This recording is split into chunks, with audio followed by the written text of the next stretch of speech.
Welcome to the story. Don't forget to like, subscribe, and support me. The quiet hum of machines filled the sterile air of the lab, occasionally interrupted by the distant sounds of New York City bustle. Bruce Banner sat at his workstation, eyes scanning the data on his screen, his hands occasionally tapping commands into the keyboard. It had been months since the Hulk had been unleashed, and for the first time in years, Bruce felt like he had some semblance of control. The Avengers were scattered off handling threats in other parts of the world, and Bruce had taken the time to focus on himself, both as a scientist and a man living with a monster inside him. The world didn't know peace for long, though. It never did. Banner, we've got a potential incident. The voice of Tony Stark crackled through the communicator on the desk. Bruce didn't hear, just dark as abrupt the message is. What is it this time? Minor explosion in Queens could be nothing, but the energy readings are weird. You might want to check it out. Bruce sighed, standing up and stretching his legs. Weird as it? Weird as in gamma. We were talking Hulk-level gamma, stay sharp, big guy. Bruce frowned. That wasn't a good sign. Gamma radiation was his signature, and anything unusual on that front usually spelled trouble. It had been months since he had last transformed, but it was always there, lurking beneath the surface, waiting for a moment to escape. He grabbed a small device from his desk and pocketed it. Trilla, check it out. Bruce left the lab and made his way outside, blending into the crowd. He had a sense of foreboding as he walked through the city street. It wasn't often he got these calls from Tony, especially about something so close to home. If it really was gamma radiation, something was very wrong. As he approached the source of the disturbance, the streets became emptier. Smoke drifted into the sky, and the smell of burning metal and debris filled his nostrils. A few steps later, the scene unfolded before him. A building had collapsed, reduced to rubble, and in the middle of it all was a massive crater. Standing near the edge of the crater, looking just as confused as Bruce felt, was Spider-Man. The red and blue spandex-clad figure turned his head, noticing Bruce's approach. Dr. Banner, I didn't expect you to come in person. Peter Parker, Sir's voice still boyish despite his years of being a superhero, came from beneath the mask. Tony said something about gamma readings, Bruce said, scanning the area. His eyes landed on the twisted, molten wreckage that could have once been some sort of machine. Any idea what caused this? No clue, Peter said, hopping down into the crater with an acrobatic flip. I was just doing my friendly neighborhood thing when, boom, this happened. Thought it was a gas line at first, but, it doesn't feel like a gas line. Bruce nodded, his mind already analyzing the situation. He pulled out the small device from his pocket, a portable gamma detector, and turned it on. The screen flickered for a moment before lighting up in bright red. Oh, that's not good. Bruce muttered. What's not good? Peter asked, hopping up beside him. Gamma levels are off the charts. Something here, he pointed to the wreckage, was powered by gamma radiation. Peter scratched his head, but isn't telling that. Your thing. Yeah, it is, Bruce said, frowning deeper, but this doesn't feel right. This is different. Suddenly, Bruce felt a sharp pain in his chest. It started small, a dull ache, but quickly grew into something more. His vision blurred, and his legs felt weak. He stumbled, clutching his side, and fell to one knee. Whoa! Dr. Banner, are you okay? Peter rushed to his side, his hand on Bruce's shoulder. I don't know, Bruce grunted, trying to breathe through the pain. Something's wrong. Before either of them could react, the ground beneath them rumbled. From the center of the crater, a bright green light began to emanate, pulsing with energy. Peter backed up, pulling Bruce with him as the light intensified. We should probably move, Peter suggested, eyes wide behind his mask. Bruce tried to stand, but the pain was overwhelming. His mind raced. He knew the sensation. It was the Hulk trying to emerge, but something was wrong. He could feel it. The Hulk was there, but blocked, restrained. He couldn't transform. Bruce struggled to speak, his body wrecked with pain. I can't change. What Peter Sash's voice was panicked. Now you mean like you can crawl Hulk out? Bruce gritted his teeth, trying to hold back the agony. Something's stopping me. Before they could react, the green light shot into the sky, and from it emerged a massive figure, humanoid but alien in appearance, with glowing green skin and armor that seemed to pulse with gamma energy. The figure hovered in the air for a moment, surveying the scene below with glowing, emotionless eyes. Then with a booming voice, it spoke. Earth's mightiest heroes. So weak, so vulnerable. Spider-Man instinctively shot a web, pulling both himself and Bruce out of harm's way as the alien blasted the ground where they had stood moments before. Okay, not good, Peter yelped, flipping through the air and landing atop a nearby building, still holding onto Bruce. Dr. Banner, we've got a serious problem here. Bruce struggled to speak, but the pain had him in its grip. His body felt heavy, unresponsive. The Hulk was trapped inside, and no amount of effort would release him. All he could do was watch as Peter frantically dodged the alien set's attacks, weaving between beams of green energy with the agility that only Spider-Man could manage. Can't he fight? Bruce muttered, his vision swimming. You'd have to, Peter said, his voice tight with concentration. Just hang in there, I'll figure this out.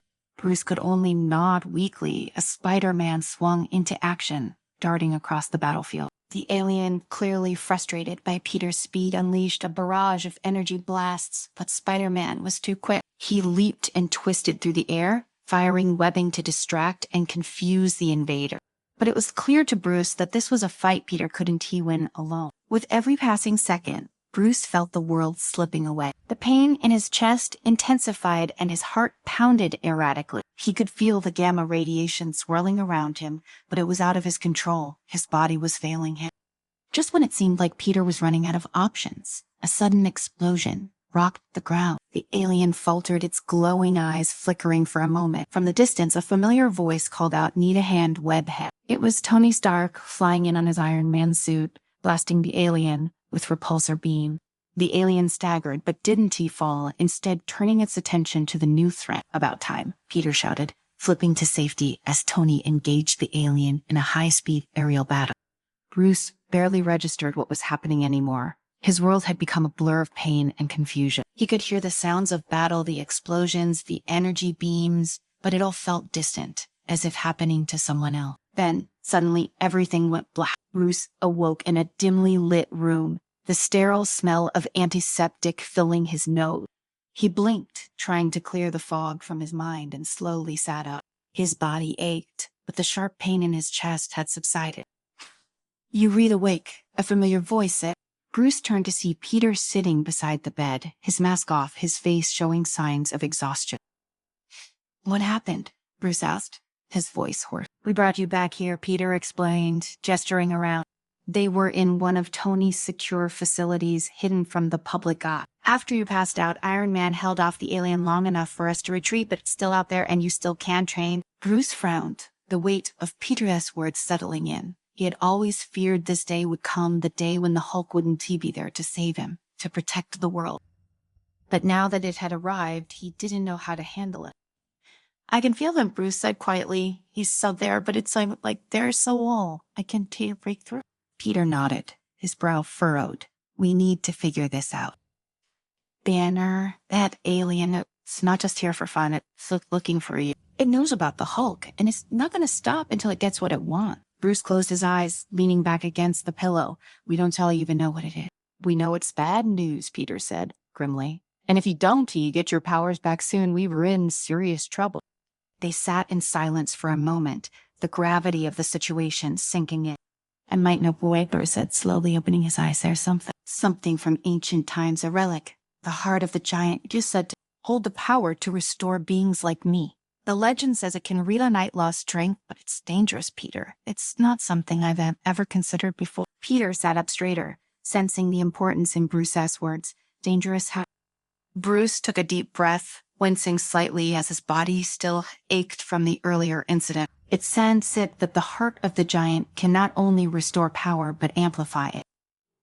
If the Hulk comes back, there's no telling if I'll be able to control him. The Hulk might be stronger than ever before, but he might not be me anymore. Peter frowned, running a hand through his disheveled hair. "So what's the alternative? Just let that alien keep blowing up cities until we retoast. You and I both know that the Avengers are stretched thin. You read our best shot, Bruce." Bruce let his head fall back against the pillow. He knew Peter was right. The Hulk was Earth's ultimate defense against unstoppable threats, and the alien invader wasn't going to stop until it got what it came for. But the idea of unleashing an even more powerful, uncontrollable Hulk was terrifying. "There's no other choice, is there?" Bruce muttered. Peter stood up, determination flashing in his eyes. Then we go. Where do we find this heart of the giant? Bruce hesitated for a moment, then sighed. The last known location was an island, a hidden sanctuary in the Atlantic Ocean. It was abandoned by an ancient race centuries ago. That's all I know. Peter pulled his mask back over his face. That's all we need. We'll figure the rest out on the way. I'll let Tony know we're re-heading out. Bruce struggled to sit up. No, we can't risk drawing too much attention. The more people know about this, the more dangerous it becomes. We'll go alone. Peter gave a half smile behind his mask. You really think we can do this without some backup? Bruce nodded. If the heart of the giant is as powerful as the legends say, we can't risk it falling into the wrong hand. Peter considered that for a moment, then relented. All right, just you and me, Doc, but for the record, I've got a bad feeling about that. Bruce chuckled weakly. You're not the only one. The next day, Bruce and Peter set out for the island. Tony provided them with a private jet. No questions asked, but he made it clear he wasn't happy about being left in the dark. Bruce didn't blame him, but the fewer people involved, the better. As they approached the coordinates Bruce had gathered from old records and myths, the island came into view, shrouded in myth. It was eerie, no signs of life, just a massive landmass rising out of the ocean, jagged cliffs and dense forests making up its landscape. Peter landed the jet on a clearing near the shoreline, and the two stepped out into the humid air. The sound of waves crashing against the rocks filled their ears, but otherwise the place was deathly silent. So how do we find this heart of the giant? Peter asked, pulling his mask up just enough to breathe in the salty air. Bruce glanced around, feeling a strange energy in the air. It seemed somewhere inland deep within the island. There should be markers, ancient ruins, something that will guide us. They ventured into the dense jungle, the air growing hotter and more oppressive as they made their way further from the shore. Peter used his web slingers to navigate the thick foliage, while Bruce followed close behind, his senses on high alert. The deeper they went, the more the jungle seemed to come alive, with strange sounds echoing through the trees, unfamiliar animal calls, and the occasional rustle of leaves that made Bruce's skin crawl. Feels like we were being watched, Peter muttered, landing beside Bruce after swinging from a tree branch. I wouldn't be surprised, Bruce said. This place has been untouched for centuries. Who knows what might still be here? After hours of trekking through the jungle, they finally stumbled upon what Bruce had been hoping to find, a massive stone structure, half buried beneath vines and moss. The entrance was carved into the rock, the markings on the archway ancient and unreadable. This has to be it, Bruce said, running his hand over the carving. The legend spoke of a temple, a place where the heart was hidden away. Peter nodded. So we just go in and grab it, right? Easy peasy. Bruce shot him a look. It's never that easy.